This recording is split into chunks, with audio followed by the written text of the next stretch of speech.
그 잘못된 것 같은데요. 또 창세기 6장 9절에서 22절인데요. 네, 땡큐. 창세기 6장 9절에서 22절입니다. 오늘 특별히 우리 다음 주가 성탄이라 성탄을 맞이하며 오늘 좀 특별히 창세기 말씀을 함께 좀 보도록 하겠습니다. 창세기 6장 9절에서 22절의 말씀, 여러분 성경책을 찾아주시고요.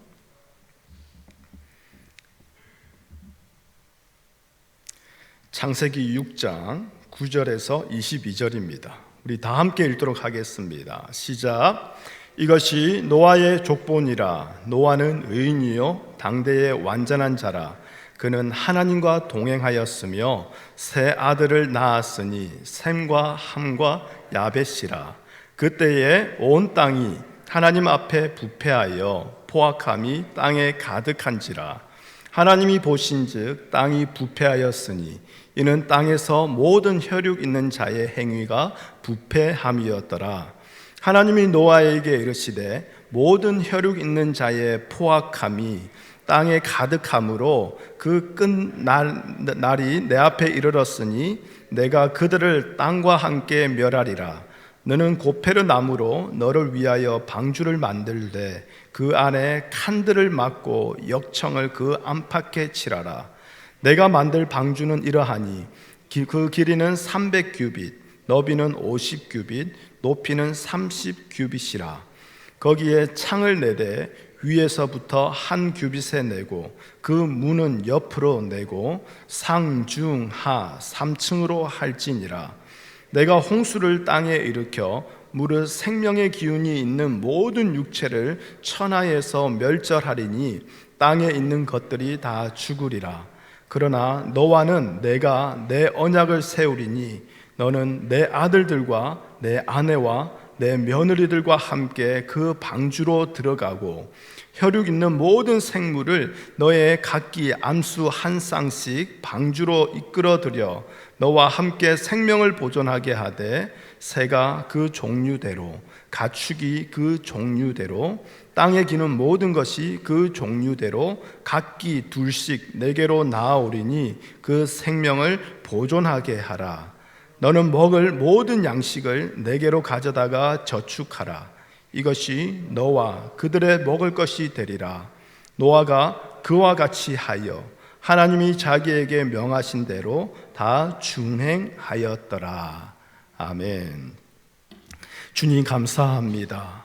오늘도 부족한 자가 주 앞에 서서 말씀을 나눕니다. 하나님, 저의 생각과 저의 마음이 아니라 하나님의 마음과 하나님의 뜻이 선포되어지게 허락하여 주시옵소서. 하나님의 뜻과 하나님의 마음 앞에서 철저하게 무너지게 허락하여 주시옵소서. 무너짐의 그 자리에서 오직 말씀만이, 예수 그리스도의 은혜만이 우뚝 세워지게 허락하여 주시옵소서. 예수님의 이름으로 기도합니다. 아멘. 다음 주일은 이제 우리가 성탄주일로 함께 지킵니다. 성탄하면 어떤 말씀이 생각나십니까?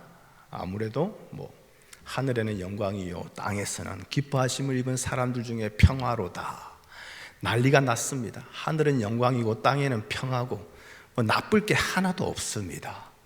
그런데 이렇게 나쁠 게 하나도 없는 것이 바로 그 하나님이 임마누엘로 우리와 함께 하시기 때문이다. 또 우리는 또 그렇게 생각하죠.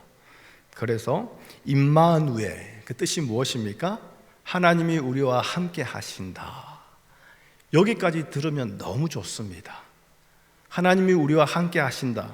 우리는 바로 축복의 말씀으로, 위로의 말씀으로 확 아멘하고 받아들입니다.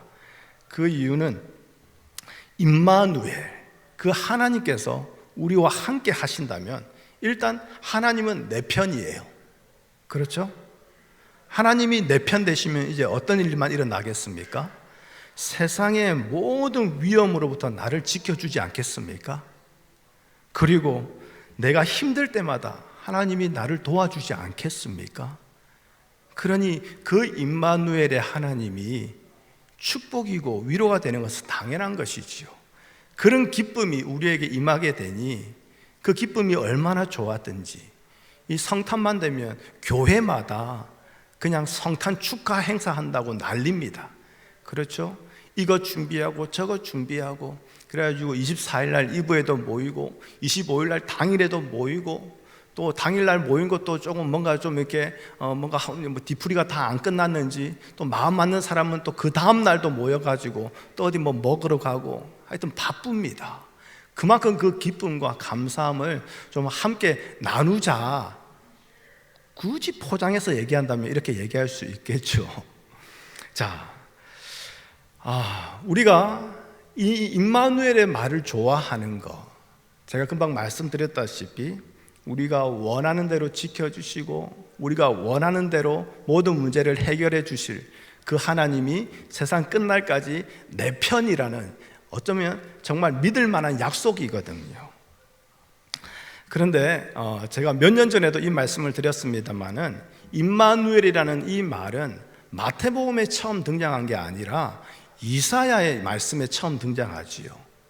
임마누엘은 이사야 7장을 배경으로 하고 있어요. 이사야 7장에 가면 어떤 일이 있는가? 자, 남유다가요 북이스라엘과 아람 연합군에 의해서 이제는 침략의 위험을 받게 됐어요. 이제 곧 전쟁이 터지기 직전이에요. 그런데 그때 하나님이 선지자 이사야를 남유다의 왕 아하스에게 보냅니다. 그러면서 뭐라고 하냐면 두려워하지 마라, 겁내지 마라. 내가 너희의 조상 다윗에게 약속했던 그 언약의 말씀대로 이 유다를 끝까지 지킬 것이다. 그러나 네가 할 것은 하나님께 한 가지 징조를 구해라. 이걸 이사야 선지자를 통해서 하나님이 유다의 왕 아하스에게 얘기를 했던 거예요. 그런데 아하스가요 이 말을 듣지를 않아요. 왜냐하면 그 아하스에게는 하나님 말씀보다는 더 믿을 만한 구석이 있었거든요. 그게 무엇이냐면 바로 남유다 옆에 있는 아수르라는 나라예요.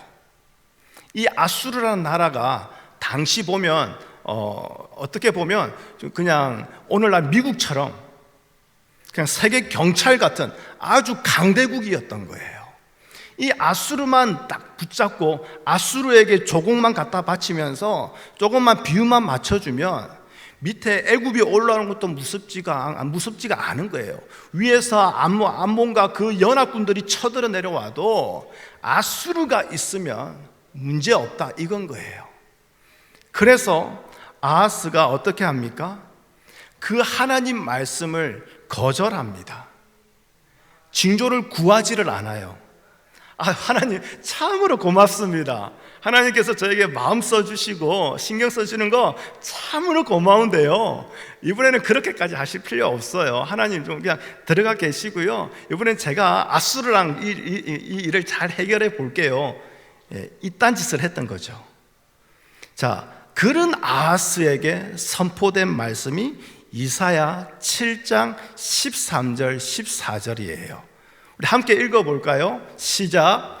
이사야가 이르되 다윗의 집이여 원하건대 들을지어다. 너희가 사람을 괴롭히고서 그것을 작은 일로 여겨 또 나의 하나님을 괴롭히려 하느냐. 14절입니다. 그러므로 주께서 친히 징조를 너희에게 주실 것이라. 보라, 처녀가 잉태하여 아들을 낳을 것이요 그의 이름을 임마누엘이라 하리라. 자, 하나님을 믿기를 거절한 자, 하나님 말씀에 순종하기를 거부한 그 아하스에게 하나님이 친히 징조를 주시는데 그것이 임마누엘이에요. 그러면 이 임마누엘의 말씀이 처음에 제가 말씀드렸던 것처럼 하나님이 내 편이 되어주셔서 무조건 날 지켜주시고 모든 위험에서 날 건져주시는 그런 축복의 말씀으로 이게 주어졌을까요? 아니지요. 오히려 반대로 그 하나님이 임마누엘이라는 저 말씀의 징조를 주신 것은 무엇입니까?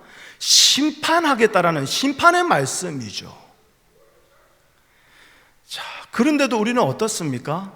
우리는 임마누엘 외칩니다. 성탄이 다가올수록 임마누엘 외치면서 나에게 복 주시는 하나님, 무조건 내 편이신 하나님, 그 하나님만 생각하지 심판하시는 하나님은 생각하지 않는다라는 거예요. 여러분, 지난 주일날 우리 청년들과 그리고 집사님들과 함께 Walking for Jesus, 그것을 우리가 콜롬비아 그 쇼핑몰로 갔습니다. 이야, 콜롬비아 쇼핑몰 가니까요, 역시 크리스마스는 교회가 아니라 쇼핑몰에 가야 더 피부로 느낄 수 있구나, 이걸 제가 다시 한번 더 절감했어요.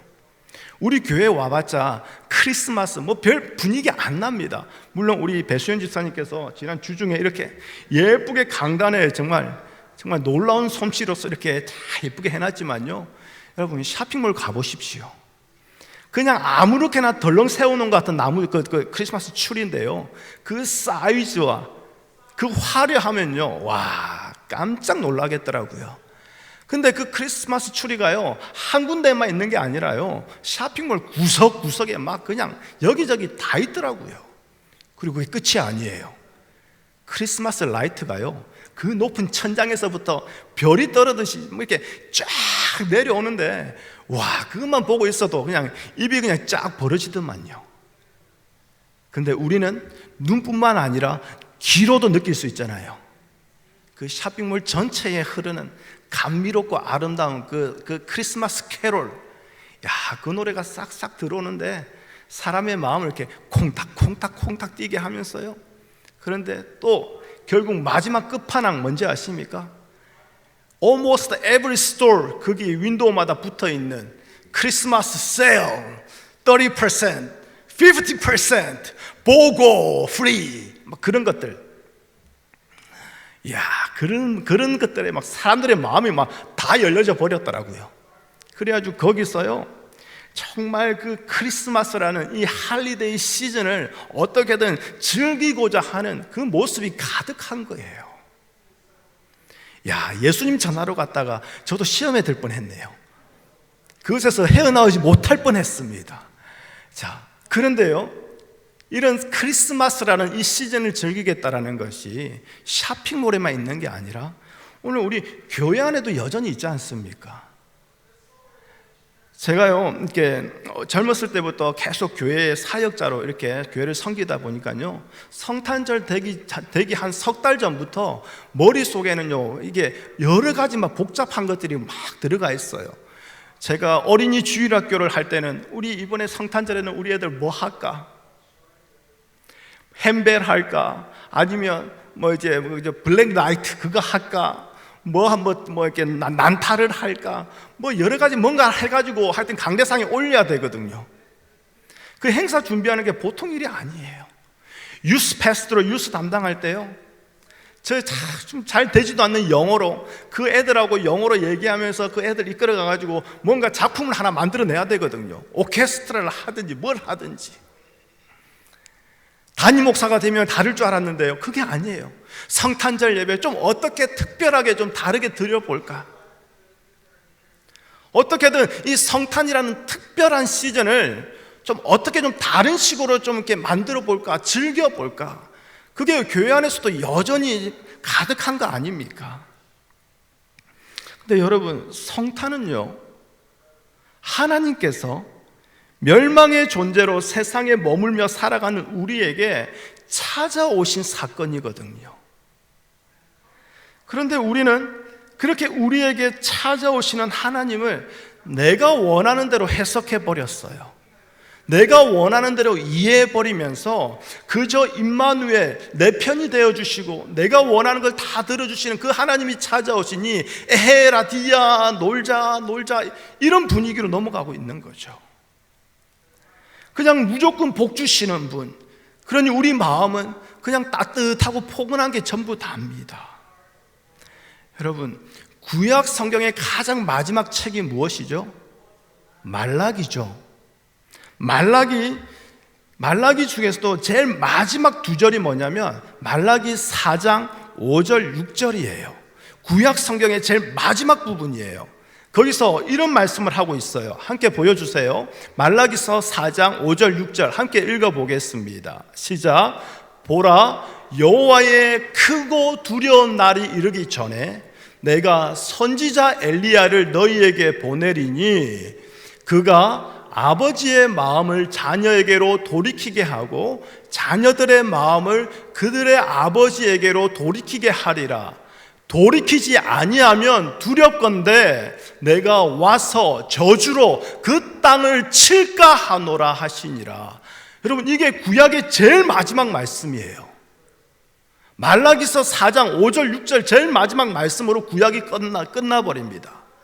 그리고 난 뒤에 하나님은 약 400년이 넘도록 아무런 말씀을 하지 않으세요.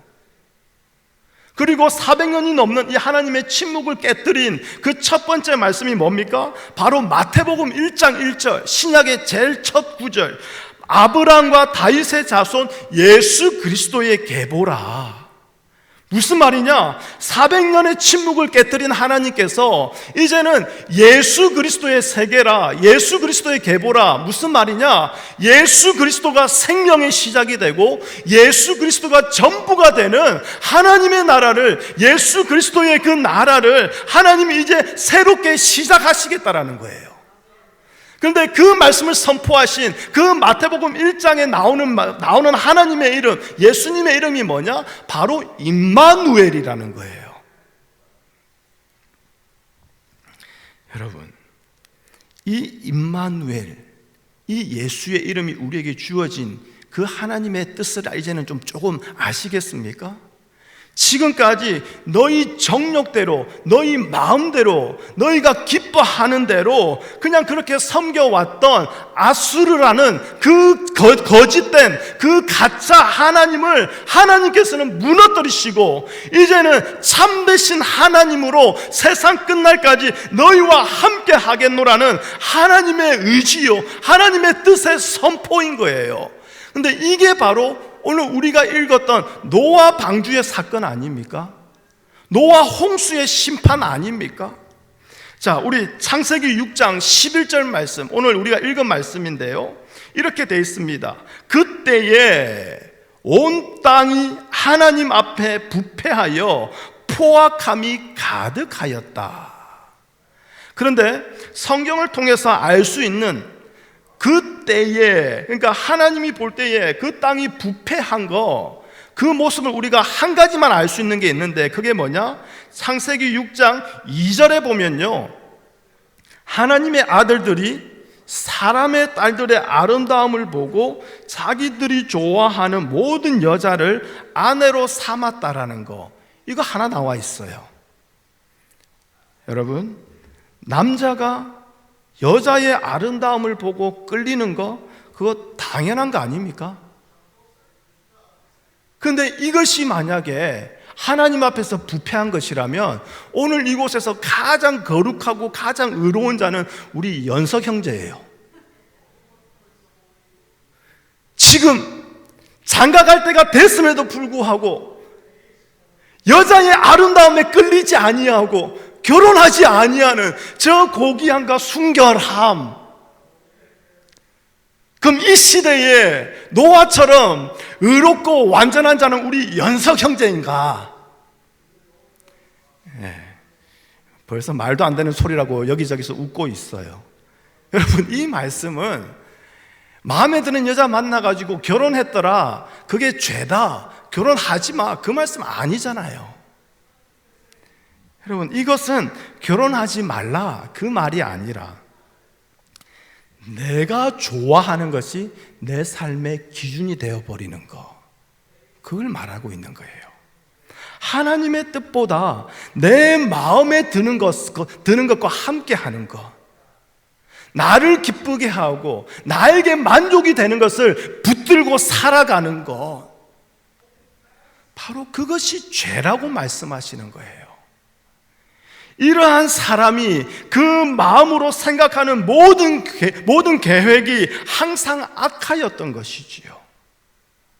이거는 복음에 대해서도 마찬가지예요. 말씀에 대해서도 마찬가지예요. 하나님의 말씀을 기준으로 해서 그것이 복음인가 아닌가 그걸 구분하는 것이 아니라 내 마음에 드는지, 내 귀에 쏙쏙 들어오는지, 내가 생각하는 지식과 상식과 딱딱 맞아떨어지고 합리적인지, 그래서 그게 다 통과되면 그때서야 아하, 명쾌한 복음 말씀이라고 그렇게 판단해 버립니다. 이것을 가지고 바로 창세기 6장 3절에 육신이 됨이라, 하나님 이걸 가지고 육신이 됨이라 라고 말씀하신 거예요. 자, 이러한 시대에 하나님이 노아에게 홍수의 심판을 말씀하세요. 그러면서 모든 육체를 천하에서 멸절하겠노라고 그렇게 말씀하십니다. 자, 우리는요 어렸을 때부터 신앙생활을 했기 때문에 이 노아 방주의 사건은 너무나 잘 압니다. 그러니까 노아가 방주를 지었다라는 것도 그저 당연히 그렇게 해야 되는 일로 받아들이지요. 그런데 한번 당시 노아에게로 한번 돌아가 볼까요? 당시 노아에게는요, 홍수로서 세상을 심판한다라는 거, 노아가 평생 살면서 단 한 번이라도 들어본 적도, 누구에게 전해 들은 적도, 본 적도 없는 참으로 이상하고 생소한 사건 아닙니까? 우리가 병들었을 때에, 아무 이런저런 일이 있을 때에 우리가 함께 기도하자, 그리고 기도합니다. 왜요? 이미 그렇게 기도해서 응답받고 회복되고 고침받은 사람들이 있기 때문에, 그렇죠? 우리는 이미 그것을 보았어요. 그러한 기적이 일어나고 있음을 우리는 경험했어요. 그러니까 우리는 기도하고 하나님 앞에 매달리는 거죠. 그런데 생전에 한 번도 듣지도 보지도 경험하지도 못한 홍수로서 세상을 심판하겠노라는 이 말씀이 노아에게 그냥 믿어지는 게 이게 가능하겠습니까? 그냥 믿어지는 것만 해도 힘든데 하나님이 한 가지 미션을 줘요. 그게 뭐냐면 방주를 지어라, 이건 거예요. 방주의 길이가 오늘날로 말하면 우리 축구 경기장 이쪽 골대에서 저쪽 골대 그 길이보다 한 30m는 더 길어요. 방주의 길이가. 그리고 방주의 폭은 축구장에 딱 축구장 이쪽 코너킥에서 저쪽 코너킥 하는 그 폭의 한 반 정도예요. 그리고 그 방주의 높이는 한 13m, 15m 정도 됩니다. 한 40feet, 한 50feet 정도 되는 그 정도 높이의 아주 큰 방주예요. 혼자 만들 수 있는 그런 사이즈가 아니거든요. 그리고 설령 그렇게 만들었다 해도 진짜 지금까지 한 번도 본 적도 들은 적도 경험한 적도 없는 그 홍수의 심판이 설령 그 홍수의 심판이 만약에 안 일어나면 어떻게 돼요? 그러면 그 모든 인생을 그냥 쏟아 부어서 만든 그 모든 노력들이 헛것이잖아요. 쓸데없는 짓 한 거잖아요. 그런데도 노아는 순종합니다. 그것을 오늘날 교회에서는 어떻게 해석하느냐? 9절에서 그 힌트를 찾아요. 노아가 당대의 완전한 자였기 때문에, 당대의 의로운 자였기 때문에 하나님 말씀에 순종했더라. 그래서 여러분도 순종함으로 말미암아 하나님 앞에서 의롭고 완전한 자로 서시기를 바랍니다. 이렇게 또 흘러가죠. 근데 여러분, 노아가요 당대의 의롭고 완전한 자가 되기 전에 그 앞에 먼저 한 가지 더 일어난 사건이 있어요. 그게 무엇입니까? 바로 8절의 말씀이죠. 노아는 여호와께 은혜를 입었더라. 이게 먼저 일어난 사건이에요. 노아는 세상에서 통용되는 그 상식과 그 지식의 수준으로서 그 말씀을 들은 것이 아니라 먼저 하나님께 은혜를 입은 자로서 그 말씀을 들은 거예요. 하나님의 은혜를 입었다라는 것은 더 이상 죄를 범하지 아니하는, 죄와 상관없는 완전하고 거룩한 자로 살아가게 되었다, 그 의미가 아닙니다. 노아에게 임한 하나님의 은혜는요, 노아를 세상 사람들처럼 자신을 위해 살아가는 그 세상 풍조, 자기 마음에 드는 것을 택하고 자기에게 만족이 되는 것을 쫓아가는 그 세상 풍조를 따르지 아니하는 것, 그래서 반대로 하나님이 이끄시는 그 말씀에, 그리고 그 말씀이 이끌어가는 영원한 생명의 뜻을 두고 소망하며 살아가게 되었다라는 거, 바로 이것으로 나타나는 거예요. 여러분, 그것이 바로 세상은 도무지 받아들일 수 없는, 이해할 수도 없는 홍수로 세상을 멸하신다라는 하나님의 말씀이었고, 그런데 그 말씀이 노아에게는 현실이었다는 거예요. 그 말씀이 시집가고 장가가는 것보다 노아에게는 그의 현실이 되었다라는 거예요. 자, 그걸 어떻게 또 알 수 있느냐? 여러분, 창세기 5장에 가보면요, 아담의 계보가 나옵니다. 이 아담의 계보는요, 우리가 마태복음 1장에 나오는 예수님의 계보와는 좀 다른 점이 있습니다. 뭐냐면 예수님의 계보는 낳고로 가거든요. 이게 뭐 특별한가 싶지만요, 예수님의 계보에는 낳고로 가는데 죽었더라가 없어요. 예수님의 계보는 그렇습니다. 그런데 첫 번째 아담, 진짜 아담의 계보로 가면 다 낳고 죽었더라로 끝나요. 낳고 죽었더라. 이게 우리의 인생 아닙니까? 이 인생에서 벗어날 자 아무도 없죠. 그런데요, 5장 21절에 가면 갑자기 에녹이 등장합니다. 자, 5장 21절에서 24절 말씀, 자, 함께 읽어보겠습니다. 시작. 에녹은 65세에 무두셀라를 낳았고, 무두셀라를 낳은 후 300년을 하나님과 동행하며 자녀들을 낳았으며 그는 365세를 살았더라. 에녹이 하나님과 동행하더니 하나님이 그를 데려가심으로 세상에 있지 아니하였더라. 낳고 죽었더라. 그 아담의 계보에서, 그 아담의 세상에서 유일하게 죽음을 맛보지 아니한 자가 에녹이에요.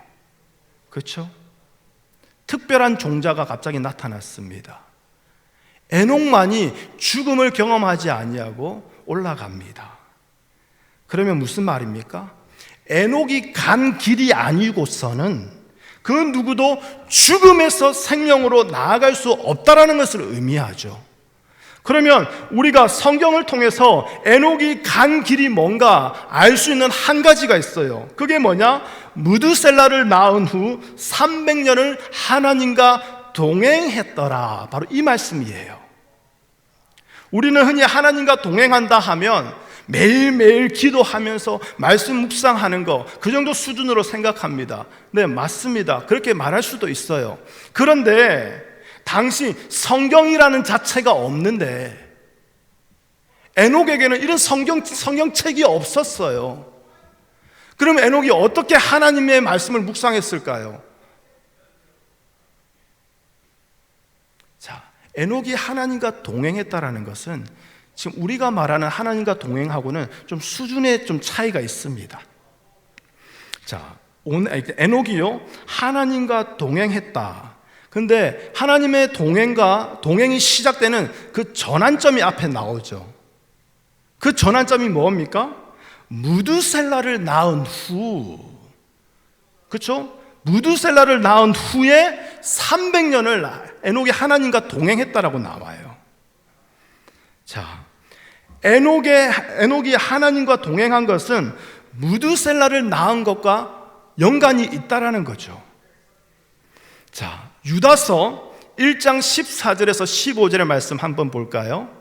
자, 창세기에는 나오지 않지만 유다서에서 에녹의 삶에 대해서 이렇게 얘기하고 있습니다. 시작.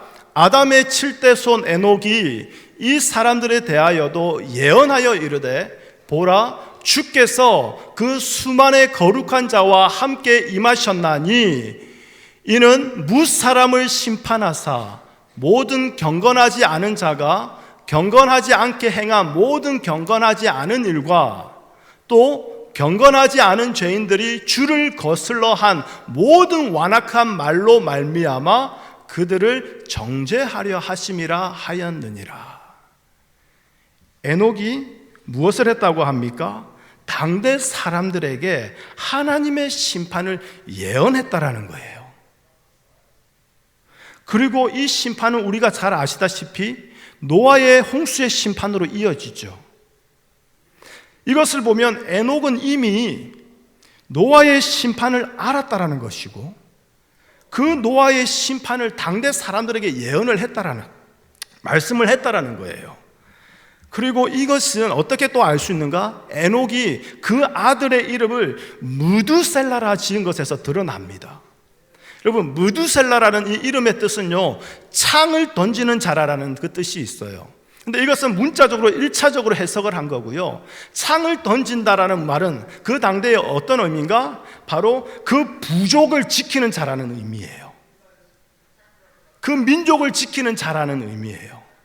그런데 이 의미보다 또 다른 의미가 그 이름에 한 가지 더 있습니다. 그게 뭐냐면 무두셀라라는 이름의 또 다른 뜻은 그가 죽으면 심판이 있다, 이 뜻이 있어요. 근데 결국 앞의 뜻과 뒤의 뜻이 결국 하나로 이어지죠.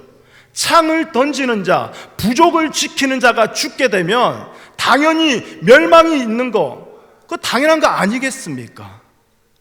즉 에녹이 하나님과 동행했다라는 것은 그 에녹이 하나님으로부터 심판의 말씀을, 그 경고의 말씀을 받았다라는 것이고 그 심판의 말씀이 그 무엇보다도 그에게는 현실이었다라는 거예요. 그래서 그 말씀 속에서 에녹은 살아갔다라는 거예요. 그게 바로 하나님과 동행했다라는 겁니다. 그런데 한 가지 놀라운 건 뭐냐면 여러분, 동행은요 반드시 기쁨과 즐거움과 감사함으로 이루어져야 동행이에요. 그 심판의 말씀이 두려움으로, 협박으로 다가와서 어쩔 수 없이 지키게 된다면 그건 동행이 아니라 포로된 거죠. 납치된 거예요. 그렇지 않습니까? 지금 이스라엘과 하마스가 계속 전쟁 중에 있지만 그들이 그 사람들을 그렇게 납치해 간 것은 동행이라고 말하는 사람은 없어요. 그렇죠? 총으로, 무기로 그렇게 협박하며 그 사람들을 두려움 속에서 끌고 간 거, 이건 동행이 아니에요. 그런데 에녹이 그 하나님의 말씀으로 하나님과 동행했다는 것은 무슨 말입니까? 그 하나님의 심판의 말씀 속에서 에녹은 참된 기쁨을 누렸다라는 거예요. 참된 감사를 누렸다라는 것 아닙니까? 세상에서 찾지 못하는 그 평안을 에녹이 찾았다라는 것이지요. 그리고 실제로요, 노아 홍수는 무두셀라가 죽은 그 해에 발생한 걸 우리가 알게 돼요. 무두셀라의 이름이 뭐라고요? 그가 죽으면 심판이 임한다라는 뜻이죠. 우리 파워포인트 한번 보여주시겠어요? 자, 한번 눌러주세요. 자, 무두셀라가요 969살을 살았습니다. 이걸 보면서 야, 무두셀라의 한 10분의 1만 살아도 좋겠다, 그런 마음 드시지요. 어찌 저렇게 오래 살았을까? 참으로 놀랐습니다. 그렇죠? 우리가 한국에서 조선 왕조 500년 하는데요, 그 조선 왕조가 두 번은 바뀔 만한 그런 세월을 살았던 사람이에요. 저걸 보면서 야, 부러운데 싶죠? 자, 그러면 무두셀라의 그 인생을 한번 볼게요. 자, 말씀을 보면요, 무두셀라가 한번 눌러주시겠어요? 그의 나이 187세에 라멕을 낳았습니다. 그렇죠? 그리고 말씀을 보면 또 라멕이 그의 나이 182세에 노아를 낳았어요. 자, 여러분, 187 더하기 182 뭘까요?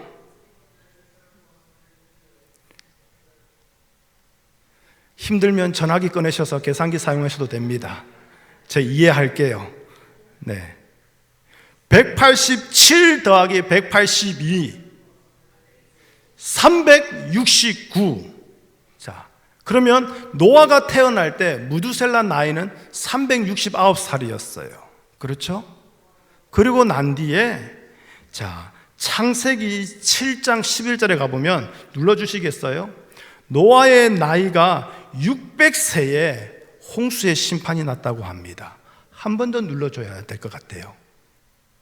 자, 그러면 아까 369 플러스 600 한 번 더 눌러줄래요? 뭡니까? 야, 이때 되면 계산을 안 해도 눈치로 그냥 969라 해야죠. 그렇지 않습니까? 우리는요, 무두셀라 하면 그냥 가장 오래 산 사람, 그것으로 그냥 부러워해요. 무두셀라가 어찌했으면 저렇게 오래 살았을까? 채식을 했나? 아니면 그냥 간헐적인 단식을 했나? 아침을 잘 먹었나? 커피를 하루에 2잔 이상 안 마셨나? 별의별 생각 다 해보죠.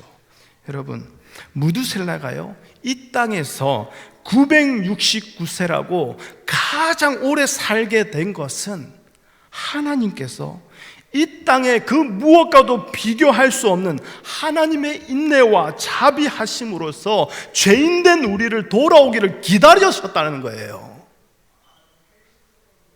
969, 그 무두셀라의 인생을 통해서 우리에게 말씀하시는 것은 이 세상에 누구와도 비교할 수 없는 그 오랜 세월을 하나님께서 그의 자녀가 아버지께로 마음을 돌이키기를 인내와 자비하심으로 용서하심으로 하나님은 우리를 기다리고 또 기다리셨다라는 거예요.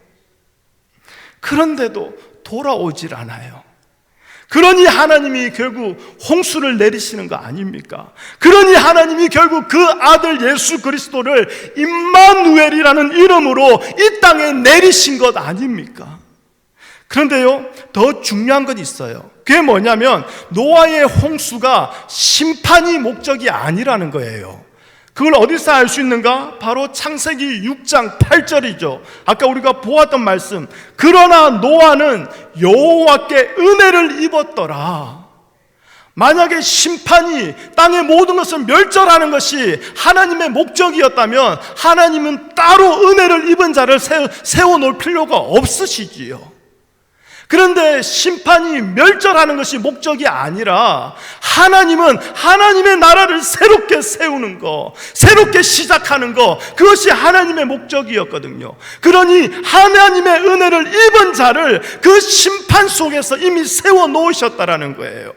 그리고 그 노아와 그의 가족들을 구원하심으로 말미암아 하나님의 은혜와 사랑을 아는 하나님의 백성으로 하나님은 하나님의 나라를, 예수 그리스도의 세계를 세우시겠다라고 말씀하시는 거죠.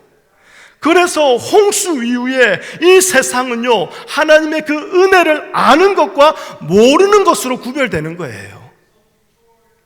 그러면 우리에게 복은 무엇이겠습니까? 하나님의 그 은혜와 사랑을 아는 것, 그게 복이에요. 반대로 저주는 뭐겠습니까? 이 땅에서 많은 것을 가지고 살아간다 할지라도 하나님의 그 은혜와 사랑을 모르는 것, 그래서 그 많은 것을 가지고 있음에도 내 마음에 드는 것을 여전히 쫓아가며 나의 기쁨이 인생의 기준이 되어 살아가는 것, 그것이 바로 저주라는 것이지요. 하나님은요, 말라기 그 말씀 이후에 약 400년이 넘는 시간을 침묵으로 기다리셨어요. 그리고 그 이름을 임마누엘이라 하는 예수 그리스도를 보내주셨어요. 그러면 우리 다시 분명하게 정리해 봅시다. 임마누엘이라는 예수 그리스도를 우리에게 보내주신 것은 가장 먼저 하나님이 우리와 함께 하신 이유를, 무조건 나에게 복 주시는 것, 무조건 내가 잘 되도록 이끌어 주시는 것, 그런데 거기다가 내가 조금 더 예배 열심히 하고 조금 더 기도 생활하고 조금 더 헌금 생활 힘쓰면 이제 하나님은 엑스트라 복을 더 주는 것, 그렇죠? 남보다 더 지켜주시는 것, 그렇게 해석하고 받아들이던, 그래서 하나님 앞에서도 내 자신이 부인되지 못했던 이 존재를 하나님은 심판하시겠다고 그 임마누엘 예수를 보내신 것이지요. 하지만 이 심판의 목적은 멸망이 아니라고 말씀드렸습니다. 하나님이 하나님의 자녀로 우리를 살리시기 위함이에요. 하나님을 믿노라고 항상 말하지만 하나님을 믿고 의지하지 않습니다. 성탄이 다가와도 그저 2000년 전에 성경에 있었던 그냥 사건으로 그냥 끝나버립니다. 그러니 성탄이 다가왔다고 말하고 교회 안에서 임마누엘, 하늘의 영광, 땅에는 평화라고 그렇게 외치고 말하지만 그 순간에도 세상의 힘을 의지하고 쫓아갑니다. 그러한 우리의 죄를 드러내시고자 하나님은 그 심판을 행하시지요. 그 심판에서 멸망이 마땅한 자가 바로 우리 아닙니까? 그런데 그 심판이, 그 멸망이 마땅한 자를 구원하시는 그 예수 그리스도, 그 방주 되시는, 생명이 되시는 예수님이 우리에게 오셨다라는 것은 그야말로 기쁜 소식이요, 그야말로 감사할 수 있는 전부가 되는 거 아니겠습니까? 그래서 여러분, 성탄은요, 하나님께 먼저 은혜를 입지 아니하고서는 결코 지킬 수 있는 시간이 아니라는 거예요.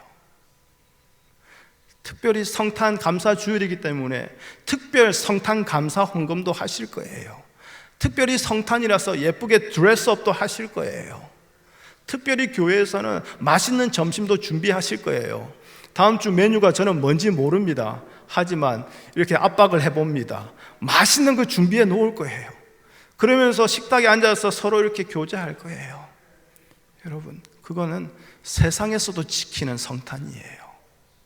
그런데 예수 믿는 우리는 하나님의 은혜를 입어서 지키는 성탄이 되어야 되지 않겠습니까?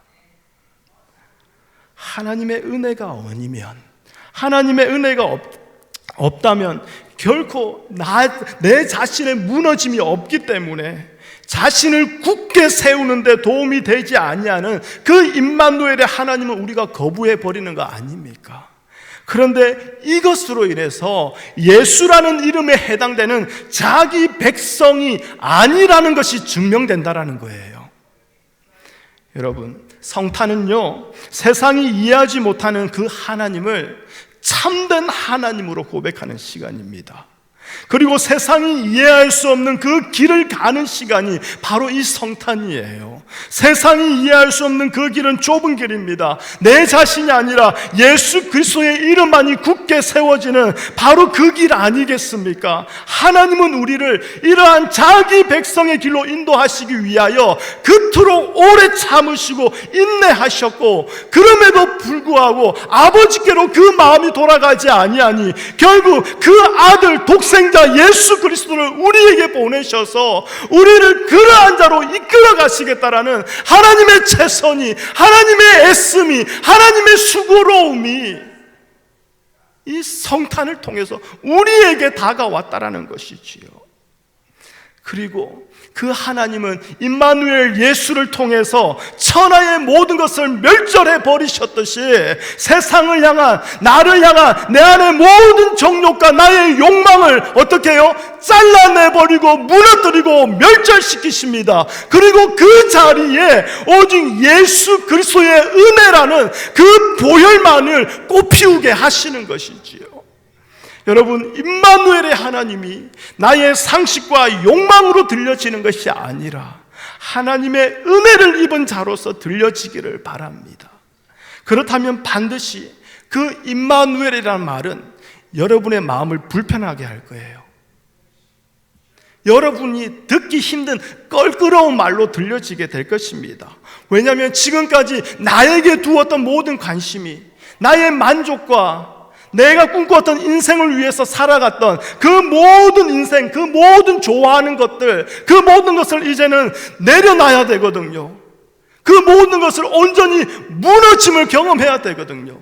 그러니 그 말씀이 불편해지는 거예요. 임마누엘이 나에게 안 왔으면 좋겠다는 마음도 솔직히 드는 거죠. 그런데 여전히 나를 위해서 살아가는 인생이 포기되어지지 아니하고 세상에 그 아수르라는 이상한 하나님을 섬기는 것을 내려놓지 아니하면서도 이 임마누엘이라는 말이 불편하고 껄끄럽게도 다가오지 않고 있다면 그것은 무슨 말이겠습니까? 이 성탄을 맞이함에도 불구하고 참되신 하나님을 내가 인정하지 아니하고 밀어낸 거 아닙니까? 그리고 아수르라는 내 마음에 드는 사람의 딸들을 어떻게 해요? 나의 하나님으로 모셔놓고 그 가짜 하나님을 섬기고 있다라는 증거 아니겠습니까? 그 하나님의 오심을 이제는 성탄이라고 여기면서 세상과 다를 바 없이 교회 안에서도 무슨 행사를 해야 되고 무슨 순서를 가져야 되고 그걸 할 때에 우리 교회는 성탄을 잘 보냈어라고 얘기하고 있는 이상한 교회가 되어가고 있지 않느냐 이 말입니다. 이상한 성도가 되어가고 있지 않느냐 이 말입니다. 여러분, 하나님께 은혜를 입어 말씀을 준행하는 그 노아의 삶은요, 당시 사람들에게 미련한 것으로 보여질 수밖에 없습니다. 그럼에도 말씀을 포기하지 아니하고 그 말씀에 동행하며 산다라는 거 결코 쉬운 일 아니에요. 그래서 성탄은요, 막연히 기쁘고 감사의 시간이 아니라 우리에게는 도전의 시간이 되는 거예요. 믿음의 결단의 시간이 되는 거예요. 그래서 우리는 성탄을 맞이하기에 앞서 가장 먼저 하나님의 은혜를 구해야 되는 거예요. 그런데 놀라운 사실은 뭔지 압니까? 그 하나님의 은혜가 이미 우리에게 임했다라는 거예요. 이미 하나님은 우리를 하나님의 은혜로 입은 자로 우리를 불러주셨다라는 거예요. 그렇다면 이 임마누엘의 시즌, 이 성탄의 시즌, 그 임마누엘의 심판 속에서 우리를 이미 택하시고 지금도 생명으로 이끌어 가시는 그 하나님의 은혜가 얼마나 존귀하고 감사한 것인지 성탄을 맞이하는 이 시간, 우리가 그것을 먼저 발견해야 되지 않겠습니까? 그것을 마음 깊이 깨달아야 되지 않겠습니까? 그래서 눈에 보이는 것, 내 마음에 드는 것이 기준이 되어 살아가는 이 악한 세상에서 그들과 같은 수준의 성탄을 기다리는 것이 아니라 하나님과 동행하는 자가 되어 하나님이 보내신 임마누엘의 예수 그리스도를 소망하고 또 선포하는 자로 그렇게 이 성탄을 맞이해야 되지 않겠습니까? 그렇다면 여러분, 다가오는 한 주간 그 임마누엘 예수 앞에서 벌거벗은 것처럼 서십시오. 그리고 우리의 모든 것, 우리가 아닌 척하면서 입고 있었던 그 풀떼기, 그 옷을 하나님께서 벗겨버리시고 가죽 옷을 우리에게 입혀주실 겁니다. 그 회복이 성탄을 맞이하는 이 다가오는 한 주에 여러분의 삶에, 여러분의 영혼에게 온전히 나타났으면 좋겠습니다.